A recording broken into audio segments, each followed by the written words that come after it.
الله أكبر الله أكبر الله أكبر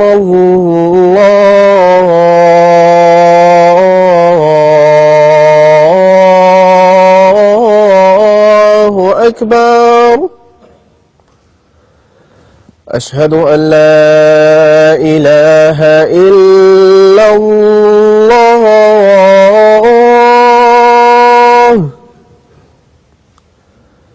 أشهد أن لا إله إلا الله.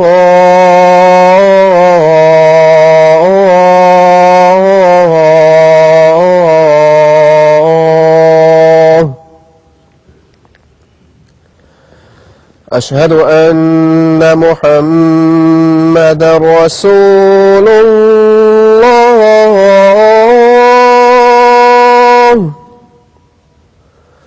أشهد أن محمدًا رسول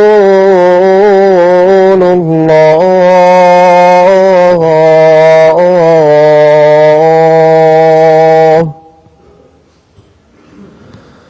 حي على الصلاة.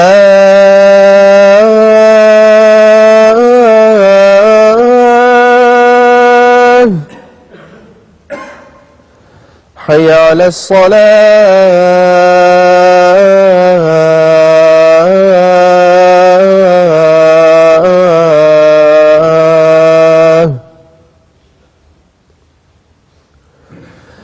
حي على الفلاح.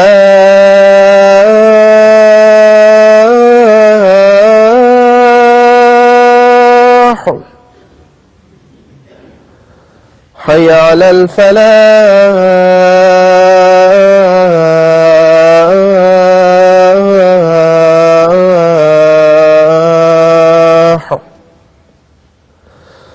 الله أكبر الله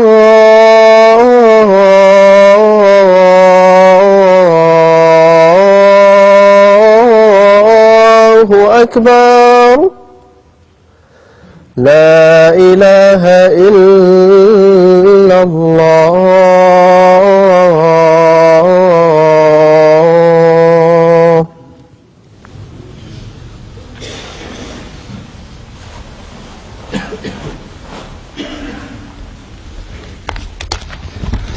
السلام عليكم ورحمة الله.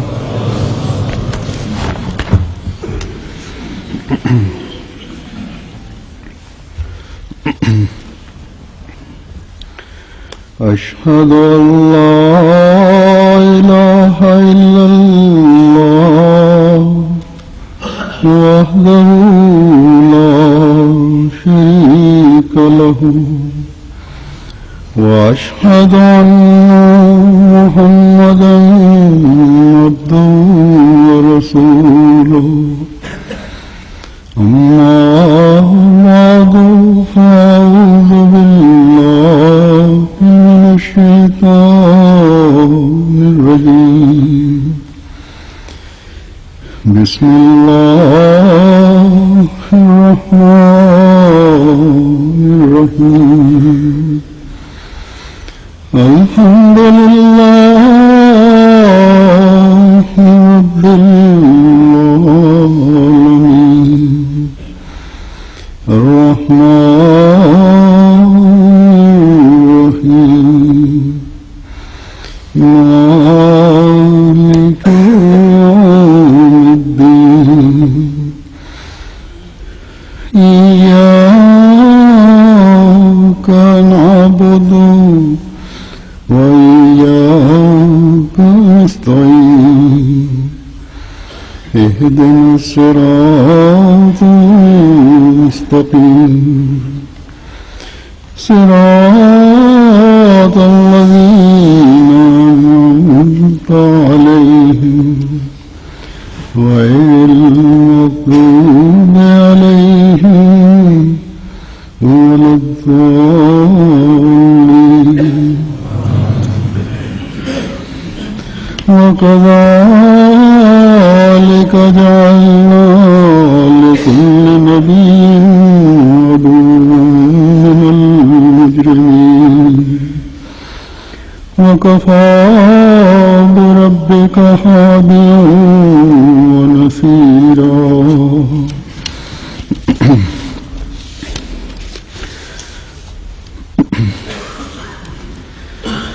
جب دنیا میں انبیاء آتے ہیں تو انبیاء اور ان کی جماعتوں سے ہمیشہ یہ سلوک ہوتا ہے کہ ان کی مخالفت کی جاتی ہے، ان سے ہنسی ٹھٹا کیا جاتا ہے. قرآن کریم نے اسی بات کا نقشہ کھینچا ہے جس کی میں نے تلاوت کی آیت میں. اس کا ترجمہ یہ ہے کہ اور اسی طرح ہم ہر نبی کے لیے مجرموں میں سے دشمن بنا دیتے ہیں اور بہت کافی ہے تیرا رب بطور ہادی اور بطور مددگار کے. بس اللہ تعالیٰ فرماتا ہے کہ ہر نبی کی مخالفت کی گئی اور یہ مخالفت کرنے والے خدا تعالیٰ کا قرب حاصل کرنے والے لوگ نہیں ہوتے بلکہ مجرموں میں سے ہیں. اور جب خدا کے نام پر خدا کے پیاروں کو تکلیفیں پہنچائی جاتی ہیں تو پھر ان مجرموں کے جرم بھی اور بھی بڑھتے چلے جاتے ہیں. بس جب آن حضرت صلی اللہ علیہ وسلم کی مخالفت ہوئی تو اللہ تعالیٰ نے آپ کو بھی فرمایا کہ یہ مخالفتیں مجرموں کا کام. دشمنان دین ہمیشہ ایڑی چوٹی کا دور لگاتے ہیں کہ نبی کے پیغام کی مخالفت کریں، اس کے کام میں روکیں ڈالیں، اس کے ماننے والوں کو تکلیفیں پہنچائیں. لیکن یہ مخالفتیں، یہ تکلیفیں، یہ قتل مخالفین کو کبھی کامیاب نہیں ہونے دیتے. آخرکار انبیاء ہی جیتا کرتے ہیں.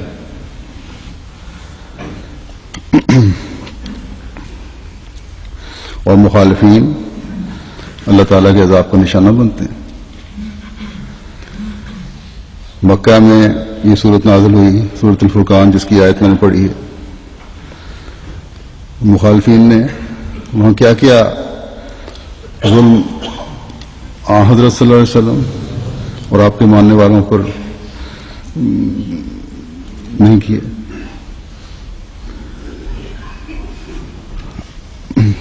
آپ ہر ظلم جو آپ پر ہوتا تھا اور آپ کے ماننے والوں کو ہوتا، اس پر صبر فرماتے اور صبر کرنے کی تلقین فرماتے.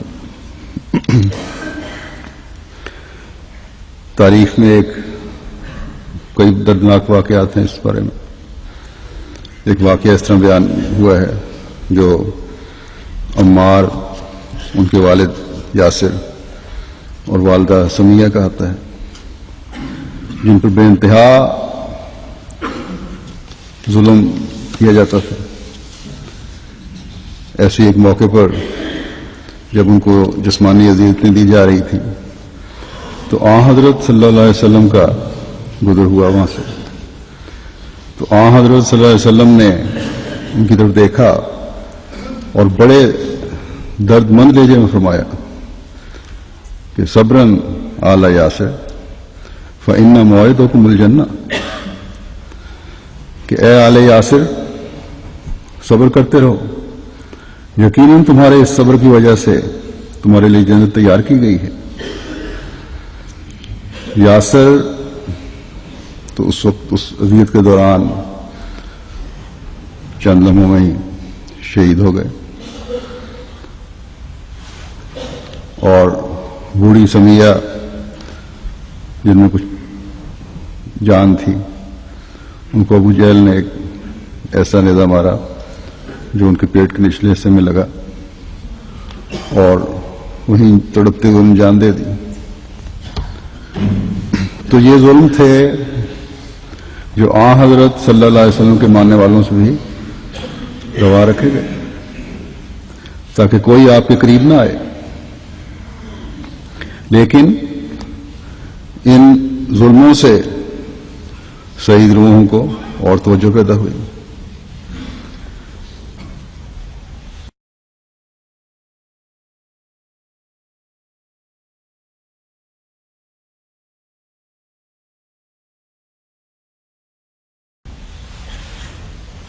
ان ایمان سے بھرے ہوئے دلوں کو دیکھ کر آن حضرت صلی اللہ علیہ وسلم کی طرف مزید توجہ پیدا ہوئی لوگوں کی۔ اسلام کا پیغام مکے سے نکل کر مدینے تک پہنچا اور وہاں اسلام پھیلنا شروع ہوا۔ حبشہ میں اسلام کا پیغام پہنچا۔ بس جب مکہ کے سرداروں اور ان کے چیلوں نے ظلم و بربریت کی انتہا کر دی تو اسلام کے پیغام کو دبانے کے بجائے یہ ظلم و بربریت اس پیغام کو پھیلانے کا باعث بن گئی۔ بس اللہ تعالیٰ فرماتا ہے کہ اس مخالفت سے گھبرانے کی ضرورت نہیں، کیونکہ یہی مخالفت بہت سوں کی ہدایت کا باعث بن جاتی ہے،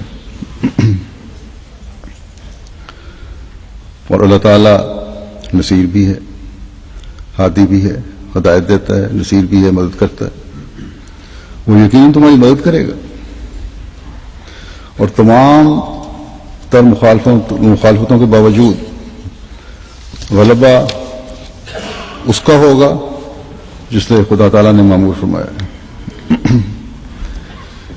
اللہ تعالیٰ اپنے انبیاء کی مدد کے لیے زمینی اور آسمانی نشان دکھاتا ہے جب وہ چاہتا ہے۔ ایسے مجرموں کی ہلاکت کے لیے اپنی یہی تجلیاں بھی دکھاتا ہے، اور کبھی کوئی طاقتور بادشاہ، کوئی فرعون، کوئی سربراہ انبیاء کے کاموں کو روک نہیں سکا، بلکہ مخالفتیں ترقی کے راستے دکھاتی ہیں۔ حضرت مسیح موعود علیہ الصلوۃ والسلام نے بھی فرمایا ہے کہ جس طرح روڑی اور کھاد جو گند ہوتا ہے یہ فصلوں کی نشو و نما کے لیے کام آتا ہے، اسی طرح یہ گندی مخالفتیں بھی کھاد کا کام دیتی ہیں الہی جماعتوں کے لیے۔ یہ مخالفت بھی بہت سوں کی ہدایت کا باعث بن جاتی ہے۔ بس یہ ہمیشہ مجرموں کا طریق ہے کہ اللہ کے پیاروں کی مخالفتیں کرتے ہیں، اور ظاہر ہے جب مسیح موعود نے دعویٰ کرنا تھا تو اللہ تعالیٰ کی یہ ہمیشہ کی سنت یہاں بھی جاری ہونی تھی، اور ہوئی۔ آپ کی مخالفت بھی ہوئی، آپ کا استہزاء بھی کیا گیا، آپ کے ماننے والوں کو وقتاً فوقتاً تکلیفیں بھی دی جاتی رہیں اور دی جاتی ہیں، اور نام نہاد اور علماء کے پیچھے چل کر مسلمانوں نے احمدیوں کو تکلیفیں دینا خدمت اسلام سمجھا ہے۔ سورۃ الفرقان کی اس آیت سے پہلے جو آیت ہے اس میں اللہ تعالیٰ فرماتا ہے وقال الرسول یا رب ان قومی یا رب ان قوم اتخذوا ھذا القرآن مہجورا، اور رسول نے کہا کہ اے میرے رب، میری قوم نے اس قرآن کو پیٹھ پیچھے پھینک دیا، اس میں جہاں کفار مکہ کے قرآن کو نہ ماننے کا بیان ہے. وہاں اس زمانے میں جب مسیح موعود کی بعثت ہونی تھی اور آپ نے قرآن کریم کی حقیقی تعلیم کی طرف بلانا تھا، قرآن کریم کی تعلیم کو اپنے اوپر لاگو کرنے کی دعوت دینی تھی. اس طرف بھی اشارہ ہے کہ مسلمانوں کی اکثریت خود تو قرآن کریم کی تعلیم کو بھلا بیٹھی ہے. جب زمانے کا امام بلاتا ہے کہ آؤ میں تمہیں قرآن تعلیم کے اسرار و رموز سمجھاؤں تاکہ تم اس خوبصورت تعلیم کو اپنے اوپر لاگو کرو اور اسلام کا پیغام دنیا تک پہنچاؤ، تو اس کی مخالفت کی جاتی ہے. بس اس آیت کے بعد جو آیت ہے اس کا میں پہلے ذکر کیا جو تلاوت کی ہے، اس میں مسیح موعود اور آپ کی جماعت کو بھی تسلی کروائی گئی ہے کہ خدا اور قرآن کے نام پر جو تمہاری مخالفتیں کی جا رہی ہیں یہ قرآن کریم کو نہ سمجھنے کی وجہ سے ہیں.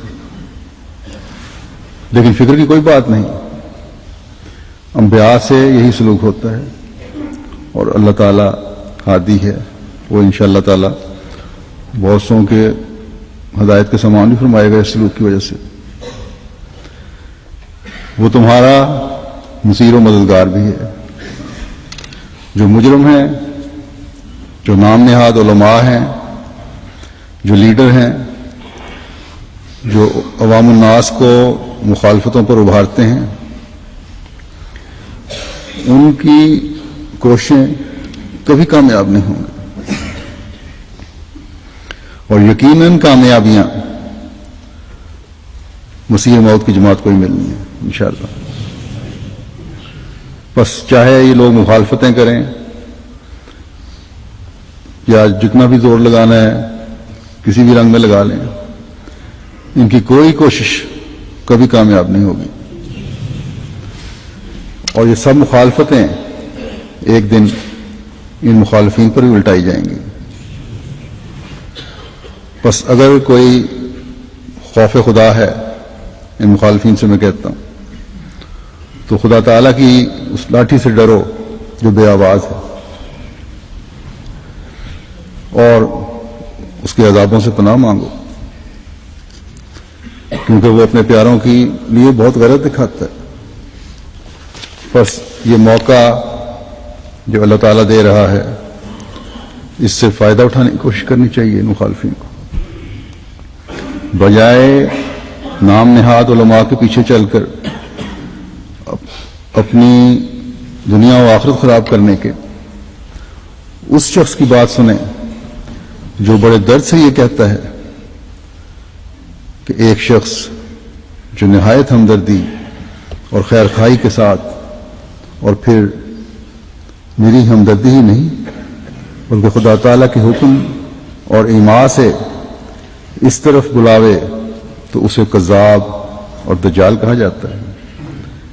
اس سے بڑھ کر اور کیا قابل رحم حالت اس قوم کی ہوگی. پھر آپ فرماتے ہیں کہ اگر خدا میں صفت رحمانیت کی نہ ہوتی تو ممکن نہ تھا کہ تم اس کے عذاب سے محفوظ رہ سکتے. بس آج بھی ہم اپنے مخالفین اور ان لوگوں سے جو احمدیوں کو تکلیفیں پہنچانا کار ثواب سمجھتے ہیں حضرت مسیح موعود علیہ الصلوۃ والسلام کی تعلیم پر عمل کرتے ہوئے، اس اسوہ پر چلتے ہوئے جو آپ نے اپنے اور ہمارے آقا و مطاع حضرت محمد مصطفیٰ صلی اللہ علیہ وسلم سے لیا ہے، یہ کہتے ہیں کہ تمہاری ہمدردی اور خیر خواہی ہمیں مقدم ہے، تمہاری قابل رحم حالت ہمیں بے چین کرتی ہے کہ کہیں اس حد تک خدا تعالیٰ کو ناراض نہ کر لو کہ واپسی کا کوئی راستہ نہ رہے. اس سے پہلے ہی خدا تعالیٰ کے فرستادے کی مخالفت اور استہزاء چھوڑ دو.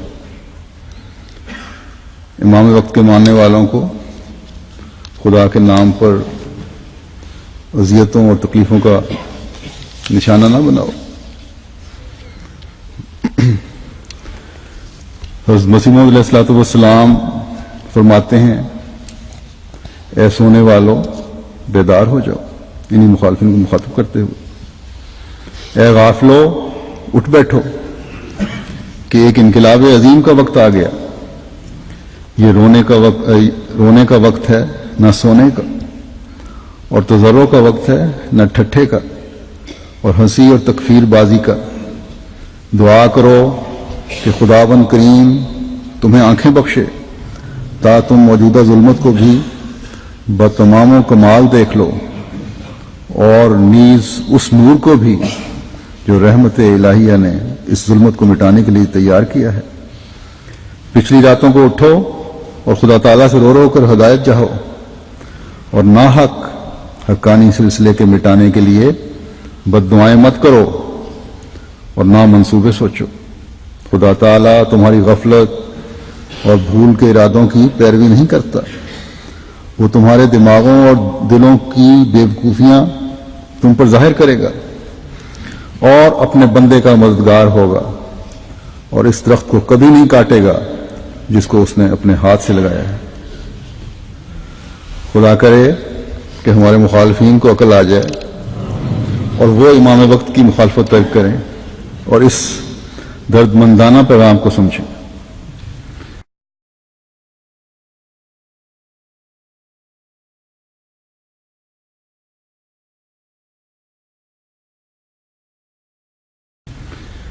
پاکستان میں بدنام زمانہ اور ظالمانہ قانون نے احمدیوں پر جو پابندیاں لگائی ہوئی ہیں، اس میں ایک یہ بھی ہے کہ احمدی لا الہ الا اللہ محمد رسول اللہ کا کلمہ نہیں پڑھ سکتے، نہ کسی جگہ لکھ کر اس کا اظہار کر سکتے ہیں۔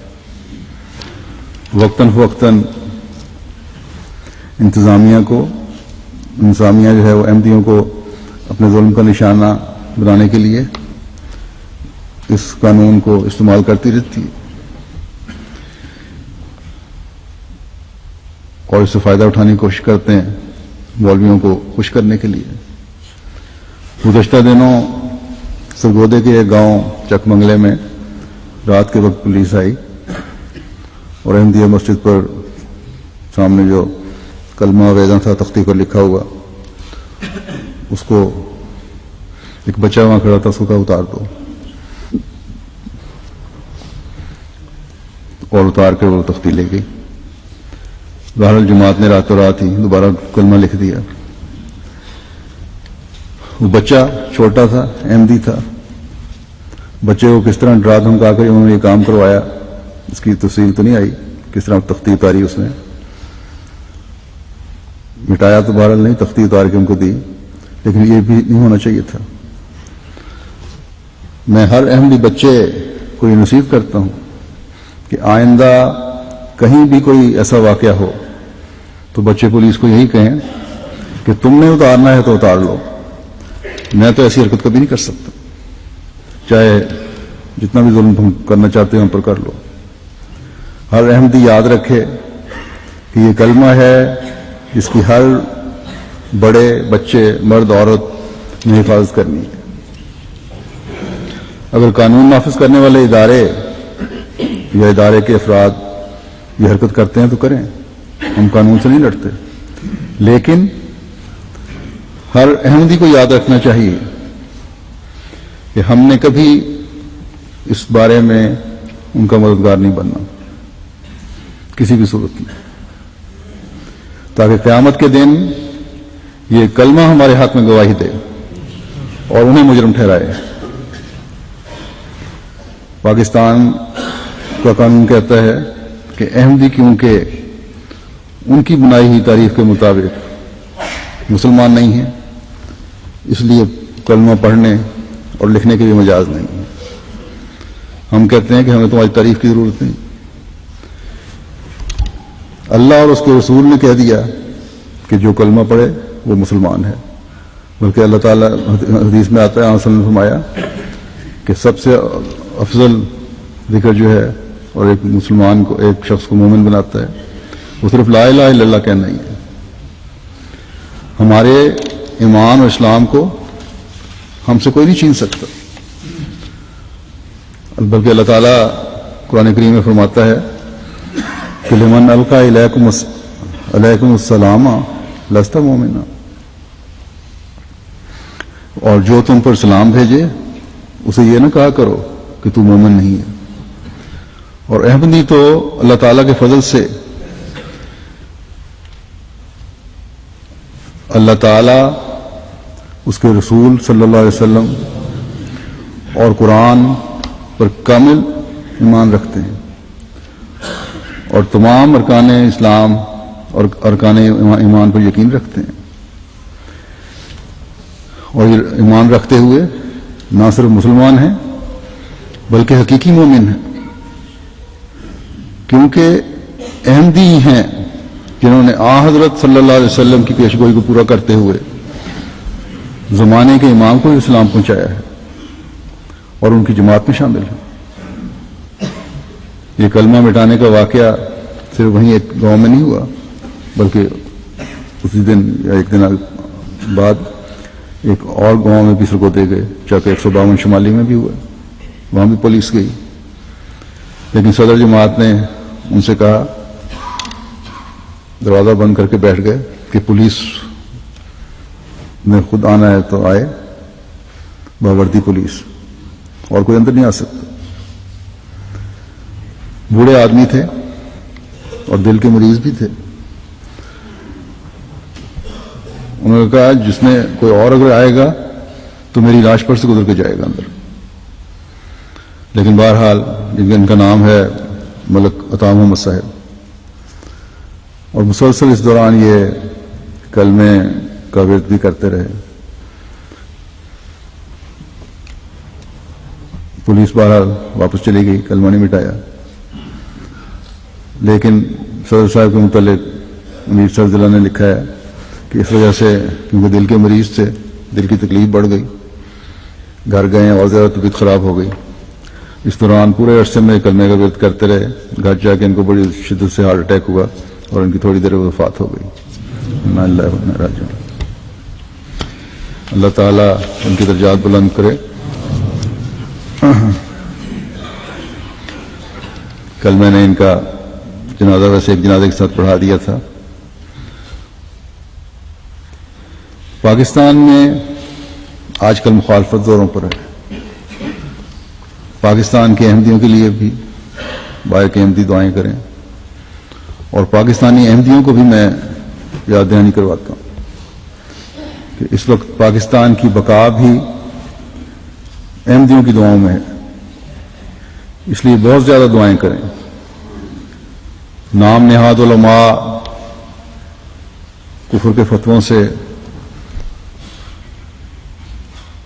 انہوں نے اس طرح عقلیں چکرا دی ہیں عوام الناس کی کہ بالکل ہی عقل مار دی ہے. ان کو سمجھ نہیں آتی کہ کیا سچ ہے اور کیا جھوٹ ہے.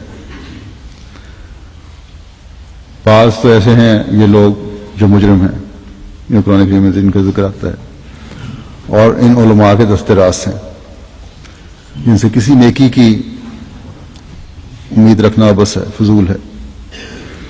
لیکن بعض ناسمجھ اور کم علمی میں مولویوں کی باتوں پر یقین کر لیتے ہیں. دین کا علم نہیں ہے. اللہ تعالیٰ انہیں بھی عقل دے اور حقیقت کو سمجھیں. اور اللہ تعالیٰ کے فضل سے بہت سے نیک فطرت لوگ بھی ہیں جو مولویوں کی ان حرکتوں سے بیزاری کا اظہار کرتے ہیں. ان کو چاہیے کہ ملک کو بچانے کے لیے اپنی آواز بلند کریں اور بزدلی چھوڑیں. مولوی کو تو اپنی پڑی ہوئی ہے کہ اس کا ممبر قائم رہے جس پر کھڑا ہو کر وہ قوم کو بیوقوف بناتا رہے. یہی حال لیڈروں کا ہے. پاکستان میں معاشی بدحالی انتہا کو پہنچی ہوئی ہے. ٹی وی پروگراموں میں روز آتا ہے، اخباروں میں روز آ رہا ہے. کسی کو کسی کی پرواہ نہیں ہے. دہشت گردی زوروں پر ہے، اس کی بھی کسی کو پرواہ نہیں کہ کیا کچھ ہو رہا ہے. روزانہ 10-15 لوگ مر رہے ہیں یا بلکہ زیادہ بعض دفعہ. آسمانی آفات نے گھیرا ہوا ہے. اس کے بارے میں کوئی سوچنے کو تیار نہیں ہے۔ اب گزشتہ دنوں سے ہنزا میں جھیل نے اس علاقے میں خوف و ہراس پھیلایا ہوا ہے اور پانی کی سطح غیر معمولی بلند ہوتی چلی جا رہی ہے، اور ایک جھیل کئی جھیلوں کو اپنی لپیٹ میں اس نے لے لیا ہے، اور کچھ پتہ نہیں چل رہا کہ پانی کہاں سے آ رہا ہے۔ ان کے سب اندازے جو ہیں غلط ہوتے چلے جا رہے ہیں۔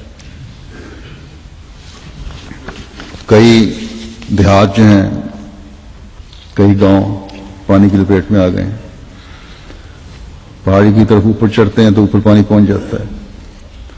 شاہ قراقرم کہتے ہیں ڈوب گئی ہے، وہ راستے مسدود ہو گئے ہیں۔ اب تو اتنی شدت ہو گئی ہے پانی کی کہ کشتیوں کے ذریعے سے جو مدد کر رہے تھے اس کو بھی انہوں نے ختم کر دیا۔ پہاڑوں کے اوپر چلتے چلے جا رہے ہیں لیکن وہاں تک پانی پہنچ آہستہ آہستہ وہ بھی پیچھے کر رہا ہے۔ اور اب تو سنا ہے کہ ہیلی کاپٹروں کے ذریعے سے بھی لوگوں کو نکالنا مشکل ہو گیا۔ تو یہ تو حالات ہیں وہاں کے۔ یہ غور کریں یہ سب کچھ کیا ہے۔ اور اب جو پانی کی سطح ہے وہ اس طرح بلند ہو رہی ہے کہ جو سپل وے کی خطرناک حد تک پہنچنے کے بعد جو سپل وے بنایا گیا تھا وہاں سے اگر بہے گی تو یہ بھی خطرہ ہے کہ اس کو بھی نہ ساتھ بہا کے لے جائے، اور جتنا پانی بہے گا پھر جو نچلے علاقوں میں تباہی پھیلائے گا اس کا بھی کہتے ہیں کچھ اندازہ نہیں کیا جا سکتا۔ یہ لیکن سب یہ باتیں جو ہیں ان کے کانوں پر جوں تک رینگنے کا باعث نہیں بن رہی۔ کوئی توجہ نہیں ان کو، کوئی فکر نہیں کہ کیا ہو رہا ہے۔ فکر ہے تو ایک ہے کہ احمدیوں کے خلاف گاند اگلو اور احمدیوں کے کلمے مسجدوں سے کلمے مٹاؤ، ان کو قتل کرو۔ احمدی کو قتل کرنا تو شہادت کا درجہ رکھتا ہے، کیونکہ خالصتاً اللہ تعالیٰ اور اس کے رسول صلی اللہ علیہ وسلم کے نام پر قتل کیے جا رہے ہیں۔ لا الہ الا اللہ محمد رسول اللہ کہنے کے باوجود ان کو قتل کیا جاتا ہے۔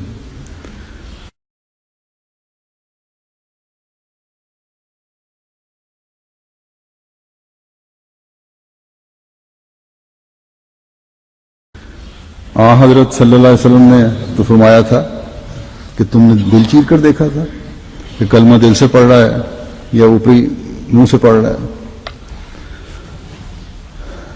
آپ کے صحابہ کو تو پتہ نہ چلا کہ کلمہ دل سے پڑھا جا رہا ہے کہ اوپر سے پڑھا جا رہا ہے۔ حضرت صلی اللہ علیہ وسلم کو جن کو براہ راست اللہ تعالیٰ کی رہنمائی تھی ان کو تو پتہ نہ چلا کہ کلمہ کس جگہ سے پڑھا جا رہا ہے، یہ دلی کیفیت ہے یا اوپری منہ سے پڑھا جا رہا ہے۔ ان مولویوں کو دل کی کیفیت کا پتہ چل جاتا ہے کہ کلمہ یہ ظاہراً پڑھتے ہیں۔ گزشتہ دنوں پھر کراچی میں ایک شہادت ہوئی ہے 2 دن پہلے۔ مکرم حفیظ احمد شاکر صاحب گلشن اقبال کراچی کے رہنے والے تھے۔ رات کو 12:30 بجے دکان بند کر کے اپنے کاروبار سے واپس آ رہے تھے، میڈیکل سٹور تھا، 48 سال ان کی عمر تھی، تو راستے میں ان کو روک کر کن پٹی پہ پستول رکھ کے ان کو شہید کر دیا۔ انا للہ و انا الیہ راجعون۔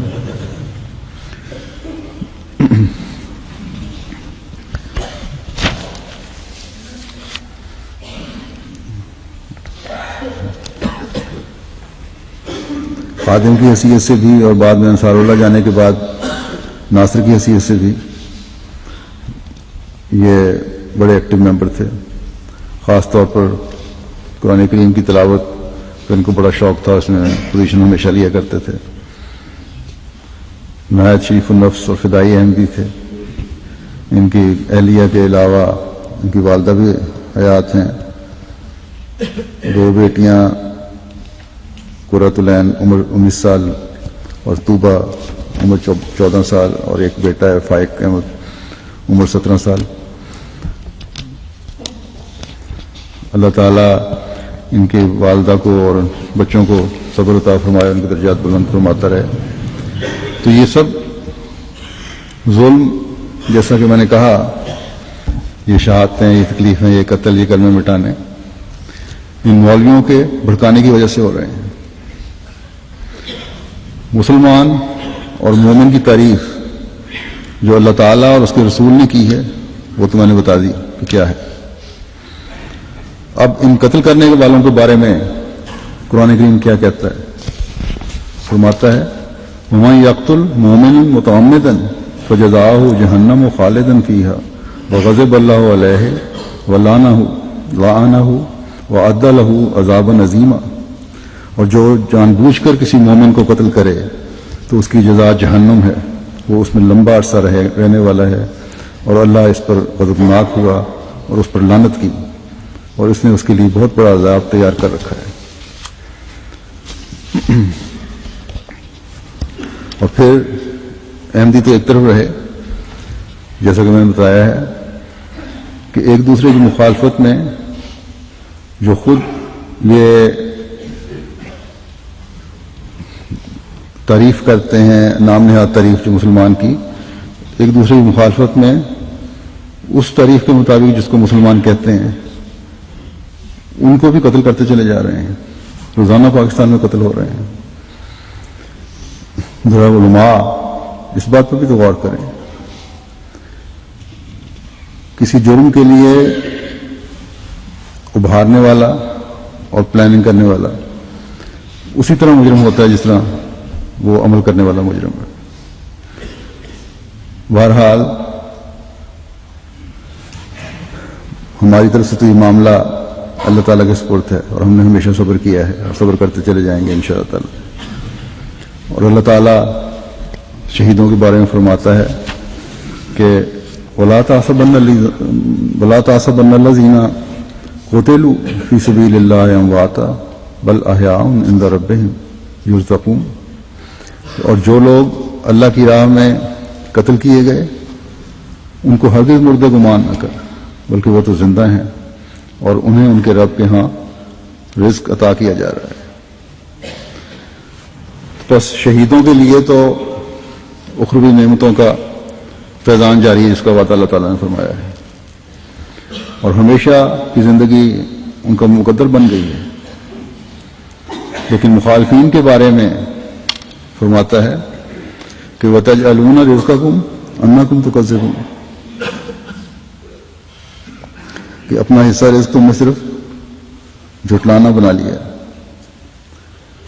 ان مولویوں کی روٹی بھی اسی لیے ہے اور سیاستدانوں کی بھی کہ حضرت مسیح موعود علیہ السلام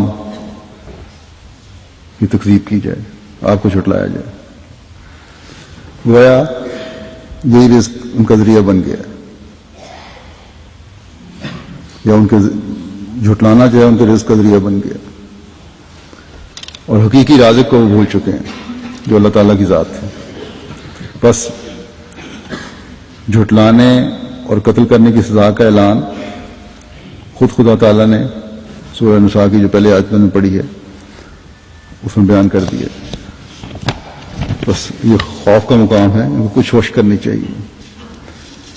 جماعت کی ترقی کے ساتھ ساتھ دنیا میں مخالفت بھی پھیل رہی ہے، اور یہ جیسا کہ میں پہلے بیان کر آیا ہوں اللہ تعالیٰ کے اس قول کے عین مطابق ہے کہ ہر نبی کی مخالفت ہوئی ہے اور ہوتی ہے۔ بس مسیح موعود کی بھی ہونی تھی اور آپ کے ماننے والوں کی بھی یہ مخالفت ہر اس جگہ ہونی تھی اور ہو رہی ہے جہاں احمدیت ہے، کہیں زیادہ کہیں کم، کہیں مختلف طریقوں سے۔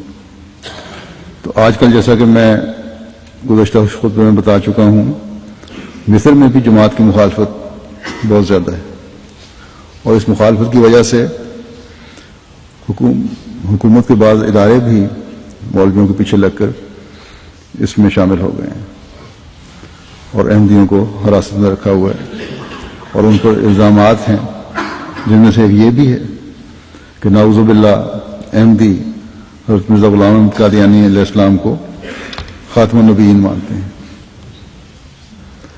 انا للہ و انا الیہ راجعون۔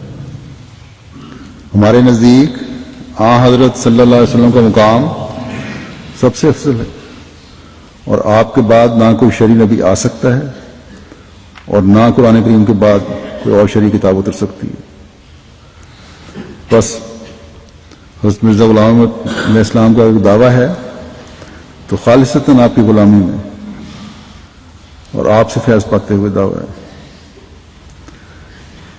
کہ مجھے خدا تعالیٰ نے اس لیے مبعوث کیا کہ میں اس زمانے میں سب سے زیادہ آن حضرت صلی اللہ علیہ وسلم کا عاشق صادق ہوں.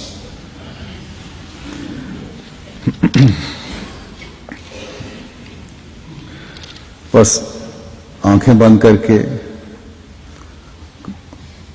ان پڑھے ہوئے لوگوں سے میں کہتا ہوں کہ کم علموں کی طرح سنی سنائی باتوں پر یقین کرنے کے بجائے احمدیت کا پیغام تو پڑھیں. حضرت مسیح موعود علیہ الصلوۃ والسلام کا دعویٰ تو دیکھیں, پھر اگر الزام ثابت ہوتا ہو تو بتائیں. ہمارا موقف تو سنیں پہلے. احمدیت کا تو موقف سنتے نہیں اور سننے کو تیار بھی نہیں, اور یک طرفہ فیصلہ کرتے چلے جا رہے ہیں. خدا کا خوف اور خدا کے غضب سے ڈرنا چاہیے. حضرت مسیح موعود علیہ الصلوۃ والسلام کے لیے کی اسلام کے لیے خدمات کا مشاہدہ تو کریں. حضرت صلی اللہ علیہ وسلم کے لیے احمدیوں کی غیرت اور حمیت کو تو پرکھیں, ورنہ خدا تعالیٰ کے نزدیک ہم ملزم نہیں, آپ لوگ مجرم ہوں گے. وہ لوگ مجرم ہوں گے جو بغیر دیکھے ایک فیصلہ ٹھونستے چلے جا رہے ہیں. ان علماء کی حالت کا نقشہ تو ایک جگہ حضرت مسیح موعود علیہ الصلوۃ والسلام نے جن الفاظ میں کھینچا ہے وہ میں پیش کرتا ہوں. حضرت مسیح موعود علیہ الصلوۃ والسلام کے زمانے سے لے کر آج تک ان نام نہاد علماء کی فطرت اور ان کی حرکتوں میں کوئی فرق نہیں پڑا. حضرت مسیح موعود علیہ السلام فرماتے ہیں کہ اور وہ لوگ جو کہتے ہیں جو ہم علماء اسلام ہیں اور نبی کے دین کے ایک نر عالم ہیں, سو ہم ان کو ایک سست الوجود اور چارپایوں کی طرح کھانے پینے والے دیکھتے ہیں. وہ اپنی باتوں اور کلموں سے کچھ بھی حق کی مدد نہیں کرتے بجوز اللہ جل شانہ کے ان خاص بندوں کے جو تھوڑے ہیں, ان خاص بندوں کے جو تھوڑے ہیں. اور اکثر کو تو ایسا پائے گا کہ اہل حق کا کینہ رکھتے ہوں گے.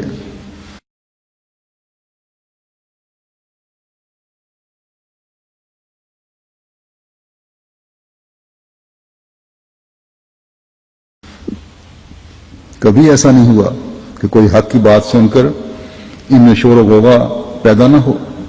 وہ نہیں جانتے کہ حق اور ثواب کیا چیز ہے.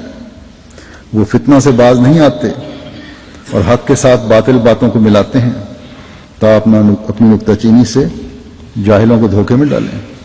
اور ایک یہی ہے ان میں سے جو میں نے ذکر کیا کہ حضرت مسیح موعود علیہ الصلوۃ والسلام کو نعوذ باللہ احمدی آن سلم کے بعد نبی مان کر خاتم النبیین سمجھتے ہیں. وہ سراسر جھوٹ اور بہتان ہے, اور اسی نے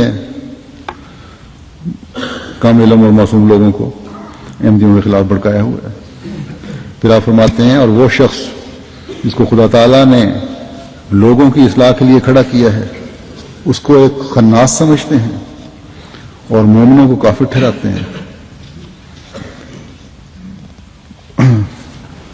ان کے قدم بجوز دروغ گوئی کے کسی طرف حرکت نہیں کرتے, اور ان کی زبانیں بجوز کافر بنانے کے کسی طرف جھکتی نہیں, اور نہیں جانتے کہ دین کی خدمت کیا شے ہے. انہوں نے حق کو باطل کے ساتھ ملایا اور دیدہ و دانستہ ہم پر افترا کیا. بس یہ نبی صلی اللہ علیہ وسلم کے دین پر ایک بڑی مصیبت ہے کہ اس زمانے کے اکثر علماء دیانت اور ایمانت سے باہر نکل گئے ہیں اور دینی دشمنوں کی مانند کام کر رہے ہیں اور جھوٹ پر گرے جاتے ہیں تا اس کو حق کے حملے سے بچا لیں. جھوٹ کو بچانے کی کوشش کر رہے ہیں حق سے. فرمایا اور خداوند ذوالجلال کی کچھ بھی پرواہ نہیں کرتے اور انات رکھنے والوں کی طرح کافروں کو مدد دے رہے ہیں, اور اپنے دلوں میں یہ بات بٹھا لی ہے کہ وہی حق پر ہیں, حالانکہ سراسر ہلاکت کی راہ پر چلتے ہیں. وہ صرف اپنی نفسانی آرزوؤں کو جانتے ہیں اور معانی کو نہیں ڈھونڈتے اور نہ غور کرتے ہیں. سچی بات کو سن کر پھر سرکشی کرتے ہیں, گویا وہ موت کی طرف بلائے جاتے ہیں. اور دیکھتے ہیں کہ دنیا سخت بے وفا اور زمانہ منہ کے بل گرنے والا ہے، پھر دنیا پر عاشقوں کی طرح گرتے ہیں، اور بعض ان کے کام وہ ہیں جو گھر میں کرتے ہیں، اور بعض وہ کام ہیں جو کھلانے کے لیے ہیں، یعنی گھر میں کچھ اور ہیں، باہر کچھ اور ہیں۔ فرمایا سو ریاکاروں، ان کے گاؤں گھروں کی مثال ایک دی ہوئی انہوں نے۔ ایک دفعہ ایک مولوی صاحب بڑے آواز کر رہے تھے اور اسلام کی خاطر مالی قربانی کی تحریک کر رہے تھے، اور ان کی بیوی بھی یہ سن رہی تھی اور اس پر جوش تقریر کو سن کر بڑی متاثر ہوئی، اور گھر آ کر اپنے سونے کے کڑے اور زیور اتار کے مولوی صاحب کو دیا کہ یہ میری طرف سے اس تحریک میں دے دیں۔ تو مولوی نے کہا یہ کیا ہے کہ آپ نے اتنی شدت سے تحریک کی تھی کہ میں بھی جذباتی ہو گئی اور میں یہ پیش کر رہی ہوں۔ تو مولوی صاحب کا جواب تھا یہ تمہارے لیے تھوڑا سا دوسروں کے لیے تھا۔ تو یہ ان کے حال ہیں۔ سو ریاکاروں پر فرمایا سو ریاکاروں پر وبیلہ ہے، انہوں نے خوب دیکھ لیا کہ کافروں کا فساد کیسا بڑھ گیا۔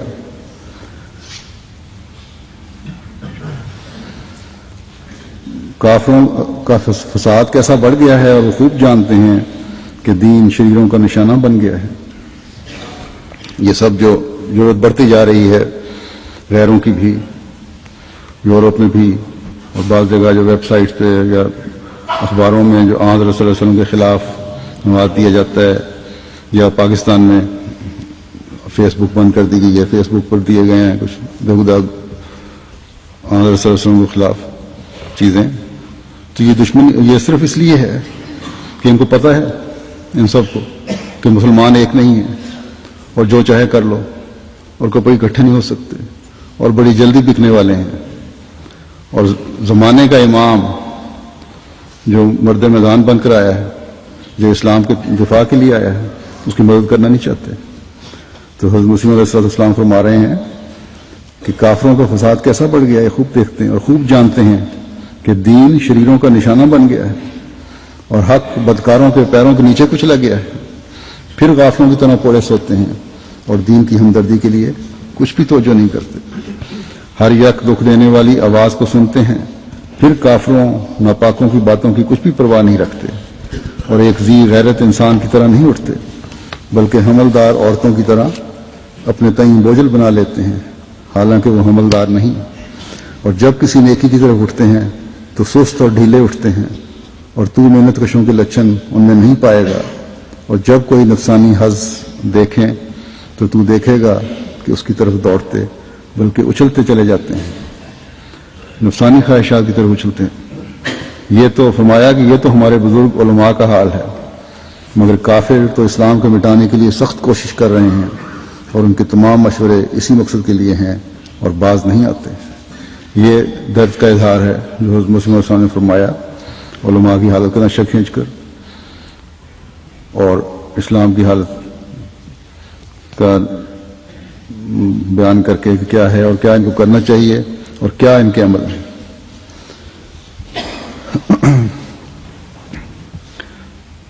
آپ نے یہ لکھ کر صرف علماء پر اعتراض نہیں کیا، بلکہ جیسا کہ ہم تو جانتے ہیں کہ 80 سے زائد کتابیں اسلام کے دفاع میں لکھی، علماء کو بھی حق کا راستہ دکھانے کی کوشش کی، ہر مذہب کو مقابلے پہ بلایا اور اسلام کی بالادستی ثابت کی، حضرت صلی اللہ علیہ وسلم کے مقام کو اپنے ماننے والوں کے دلوں میں قائم فرمایا، اللہ تعالیٰ کی وحدانیت کے قیام کے لیے اپنی جان ہلکان کی، اپنے پیچھے ایسی جماعت چھوڑی جو اس مشن کو آگے بڑھا رہی ہے، آپ کے کارناموں کا ہر انصاف پسند نے اقرار کیا، آپ کی وفات پر جو غیروں نے اظہار کیا اس میں سے ایک نمونہ میں پیش کرتا ہوں۔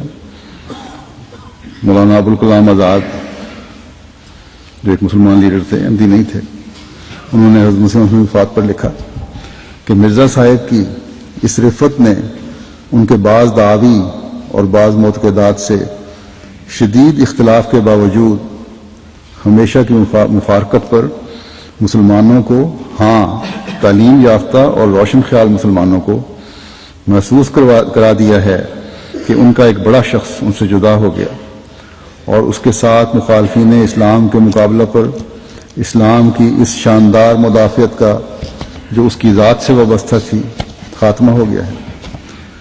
ان کی یہ خصوصیت کہ وہ اسلام کے مخالفین کے برخلاف ایک فتح نصیب جرنیل کا فرض پورا کرتے رہے، ہمیں مجبور کرتی ہے کہ اس احساس کا کھلم کھلا اعتراف کیا جاوے تاکہ وہ محتم بشان تحریک جس نے ہمارے دشمنوں کو عرصہ تک پست اور پامال بنائے رکھا آئندہ بھی جاری رہے۔ یہ تو ان کا خیال تھا، بہرحال ان کو یہ نہیں پتا کہ اللہ تعالیٰ کی بنائی ہوئی جماعت تھی، اور آپ کا جو خزانہ تھا جو ہمیں دے گئے ہیں اس آج تک مخالفین کے منہ بند کرتا چلا جا رہا ہے۔ پھر یہ آگے لکھتے ہیں کہ مرزا صاحب کا لٹریچر جو مسیحیوں اور آریوں کے مقابل پر ان سے ظہور میں آیا قبول عام کی حامت حاصل کر چکا ہے، اور اس خصوصیت میں وہ کسی تعارف کا محتاج نہیں۔ اس لٹریچر کی قدر و عظمت آج جبکہ وہ اپنا کام پورا کر چکا ہے ہمیں دل سے تسلیم کرنی پڑتی ہے، اس لیے کہ وہ وقت ہرگز لوح قلب سے نسیوں منسیہ نہیں ہو سکتا، جبکہ اسلام مخالفین کی یورشوں میں گھر چکا تھا، اور مسلمان جو حافظ حقیقی کی طرف سے عالم اسباب و وسائط میں حفاظت کا واسطہ ہو کر اس کی حفاظت پر مامور تھے، اپنے قصوروں کی پاداش میں بڑے سسک رہے تھے۔ مسلمانوں کا کام تھا جو اسلام کی حفاظت کرنا، وہ تو اپنے قصوروں کی وجہ سے صرف سسک رہے تھے، کچھ کر نہیں سکتے تھے، کیا تو حضرت مسیح علیہ السلام نے وہ کام کیا اسلام کے دفاع کا۔ پھر لکھتے ہیں اور اسلام کے لیے کچھ نہ کرتے تھے یا نہ کر سکتے تھے۔ ایک طرف حملوں کے امتداد کی یہ حالت تھی کہ ساری مسیحی دنیا اسلام کی دشمن، اسلام کی شمع عرفان حقیقی کو سر راہ منزل مزاحمت سمجھ کے مٹا دینا چاہتی تھی۔ اسلام کی جو عیسائی دنیا تھی، جو عرفان کی روشنی تھی اسلام کی، اس کو اپنے روک سمجھ کر اپنے راستے میں، اپنی ترقی کے راستے میں مٹانے کے درپے تھی، اور عقل اور دولت کی زبردست طاقتیں اس حملہ آور کی پشت گری کے لیے ٹوٹی پڑی تھی۔ عقلیں بھی ان کے ساتھ تھیں، ساری دولتیں بھی ان کے ساتھ تھیں عیسائی مشنوں کے، اور دوسری طرف ذوف مدافعت کا یہ عالم تھا کہ توپوں کے مقابلے پر تیر بھی نہ تھے، اور مسلمانوں کی حالت یہ تھی کہ وہ تو توپیں لے کر آئے ہوئے تھے، یعنی اپنی دولت اور کتابوں اور دلیلوں سے، اور مسلمانوں کے پاس ایک تیر بھی نہیں تھا، اور حملہ اور مدافعت دونوں کا قطعی وجود ہی نہ تھا، نہ حملے کرنے کی طاقت تھی نہ دفاع کرنے کی طاقت تھی۔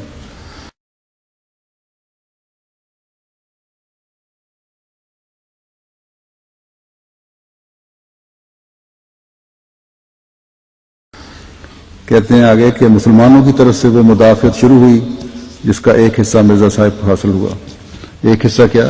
یہ سارا کا سارا جو کام ہے وہ مرزا صاحب کو ہی حاصل ہوا، حضرت مسیح علیہ السلام کو ہی حاصل ہوا۔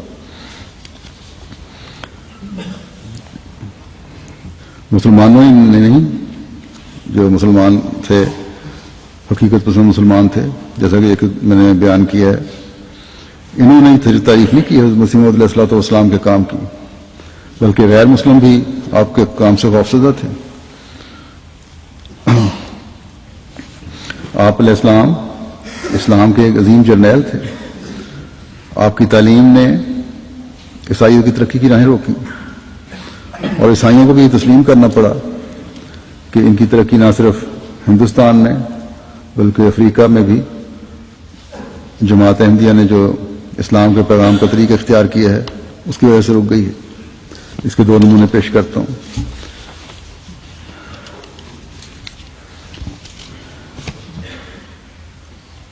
امریکی مشن کے پادری مسٹر ویورڈ گار نے لکھا ہے کہ جماعت احمدیہ کے ذریعے سے جو اسلامی کمک یہاں پہنچی ہے سیرا لیون میں سے لکھا ہے، اس سے روکوپر کے نواحی علاقے، روکوپر شہر ایک سیرا لیون کا، نواحی علاقے میں اس جماعت کی مضبوط مورچہ بندی ہو گئی ہے اور اب عیسائیت کے مقابلے میں تمام تر کامیابی اسلام کو نصیب ہو رہی ہے۔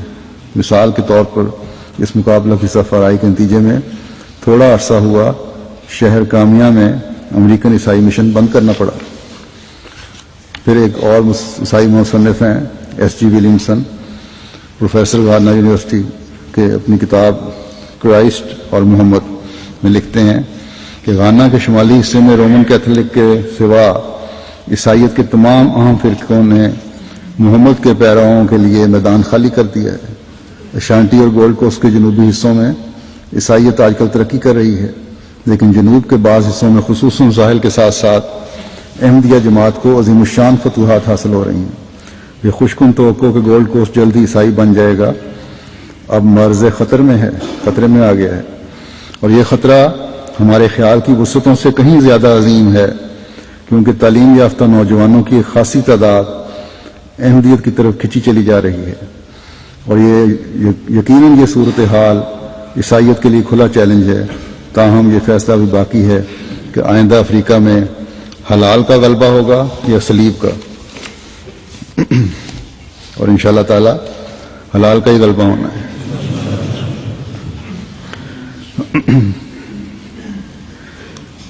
آپ علیہ السلام فرماتے ہیں اپنی حالت کے بارے میں،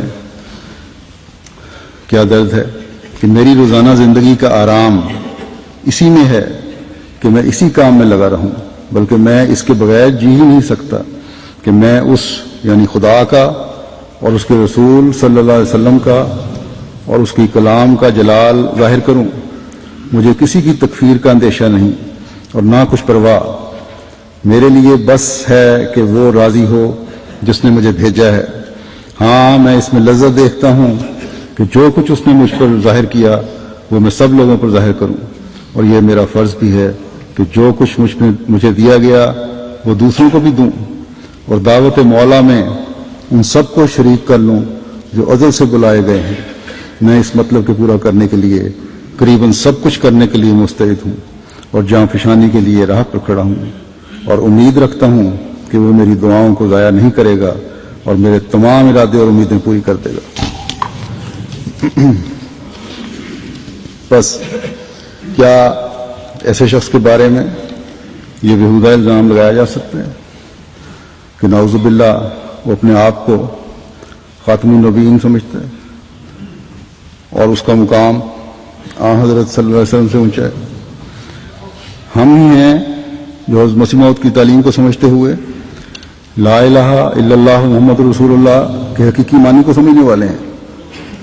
ہم ہیں جو حضرت صلی اللہ علیہ وسلم کے مقام ختم نبوت کو سمجھنے والے ہیں۔ وقتاً فوقتاً احمدیوں پر الزام تراشی کرتے ہوئے ہمارے خلاف جو نام نہاد علماء مسلمانوں کے جذبات کو بھڑکا کر اپنے مقاصد حاصل کرنا چاہتے ہیں یا حاصل کرنے کی کوشش کر رہے ہیں، ان حقائق کو سامنے رکھ کر مسلمانوں کو چاہیے کہ دیکھیں اور پرکھیں۔ جہاں تک احمدیوں کا سوال ہے، احمدی اپنی جانوں کو تو قربان کر سکتے ہیں، لیکن کبھی لا الہ الا اللہ محمد رسول اللہ کے حقیقی معنی سمجھ کر پھر اس سے منہ نہیں موڑ سکتے۔ یہ جو کلمے مٹائے جاتے ہیں، یہ جو کلمے کی حفاظت کے نام پر احمدیوں کو جیلوں میں ڈالا جاتا ہے، جو کلمے کے نام پر احمدیوں کو شہید کیا جاتا ہے، یہی کلمہ مرنے کے بعد ہمارے حق میں خدا تعالیٰ کی حضور گواہی دے گا کہ یہی حقیقی کلمہ گو ہے، اور یہی کلمہ احمدیوں پر ظلم کرنے والوں اور ان کو شہید کرنے والوں کے بارے میں قتل عمد کی گواہی دے گا۔ بس ہم خوش ہیں کہ جنت کی خوشخبری دے کر اللہ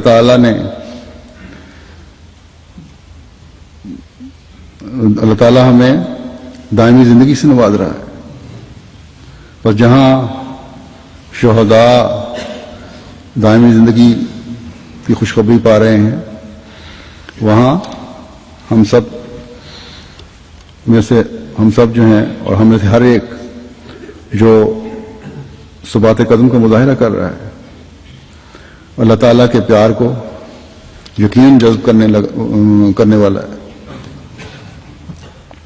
بس اس روح کو کبھی مرنے نہ دیں، کبھی مرنے نہ دیں. اللہ تعالیٰ ہمیں اس کی توفیق عطا فرمائے. آج یہ جو شہید کا ہوئے ان کا جنازہ بھی ابھی جمعے کے بعد پڑھوں گا، اور ملک عطا عمر صاحب کو بھی شامل کیا کر رہے ہیں بیچ میں.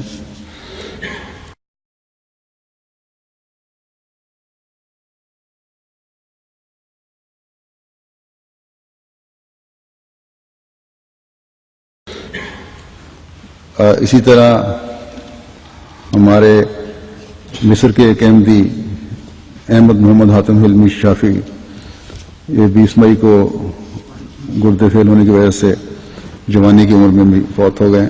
انا للہ و انا الیہ راجعون. 22 سال عمر تھی ان کی. یہ ڈاکٹر محمد حاتم صاحب کے بڑے بیٹے تھے اور حلمی شافی صاحب مرحوم کے پوتے تھے. حلمی شافی صاحب کو تو جانتے ہیں سارے، لقاء محرر میں ان کا کافی پروگرام ریکارڈ ہوئے ہیں حضرت مسیح رابع کے ساتھ. بچپن سے معذور تھے بچے اور ویل چیئر پہ تھے، لیکن اس کے باوجود بڑے صبر سے اپنی بیماری برداشت کرتے رہے، اور اپنی والدہ کو بھی کہتے تھے کہ میں صبر سے سب کچھ برداشت کرتا ہوں، پریشان نہ ہو.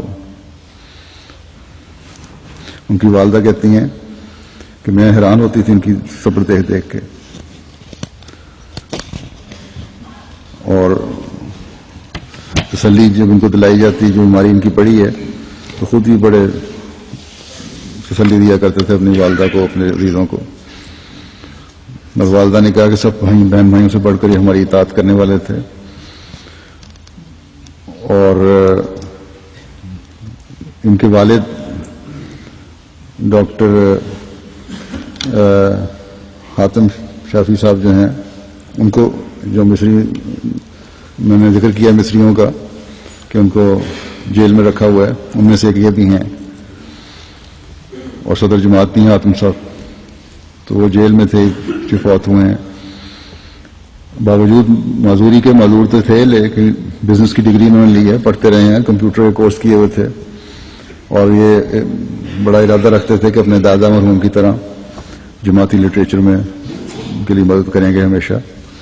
خلافت سے بڑی محبت کا تعلق تھا. 2 دفعہ یہاں جلسے بھی آ چکے ہیں میرے اس عرصے میں گزشتہ.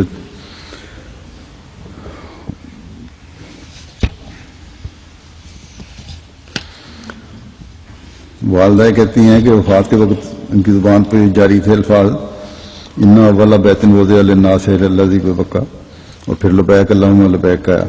تو ان کا گردے فیل ہونے کی وجہ سے کچھ عرصے سے ڈائلسس ہوتا تھا، اس کے لیے جاتے تھے. تو والدین کے اسیر راہ مولا ہیں اور ابھی جیل میں ہی ہیں، وہ تو شامل نہیں ہو سکے ان کے جنازے میں. اللہ تعالیٰ ان کے بھی درجات بلند کرے اور والدین کو اور عزیزوں کو صبر جمیل عطا فرمائے،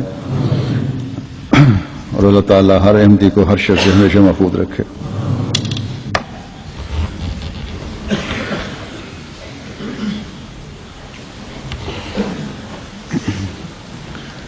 الحمد لله نحمده ونستعينه ونستغفره ونؤمن به ونتوكل عليه ونعوذ بالله من شرور أنفسنا ومن سيئات أعمالنا من يهده الله فلا مضل له ومن يضلل فلا هادي له ونشهد أن لا إله إلا الله ونشهد أن محمدا عبده ورسوله. عباد الله رحمكم الله إن الله يأمر بالعدل والإحسان وإيتاء ذي